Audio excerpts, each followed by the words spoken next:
We dragen de geschiedenis in ons. Wie we zijn wordt mede bepaald door wie onze voorouders waren. En het landschap van vandaag krijgt vorm door het landschap van gisteren. We horen het verleden in de taal die we spreken, in de namen van straten, steden en dorpen.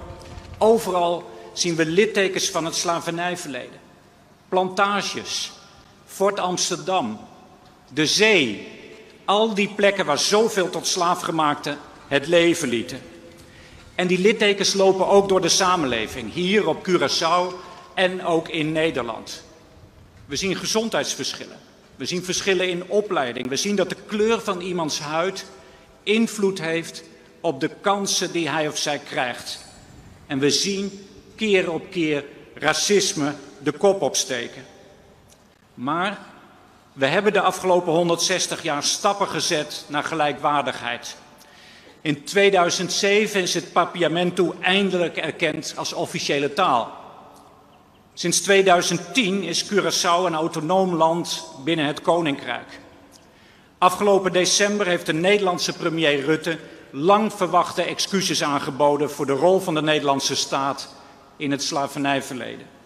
En ook onze koning Willem-Alexander erkende vandaag de rol van zijn voorouders in ons pijnlijk gedeelde verleden en vroeg voor het gebrek aan handelen van zijn voorouders vergiffenis.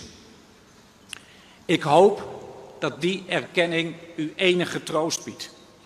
Maar dan hebben we nog een lange weg te gaan. Emancipatie neemt tijd en misschien voelt het als het gooien van kleine steentjes in een hardstromende rivier. Maar bedenk dat elk steentje dat de bodem raakt, de loop van het water verandert. En dat alle steentjes tezamen de loop van de toekomst veranderen. In december zeiden we, dit is een komma, geen punt. We zijn pas net begonnen met het voeren van een goed gesprek over ons gedeelde verleden. Over onze verschillende rollen daarin. Over alle verhalen die we nog missen.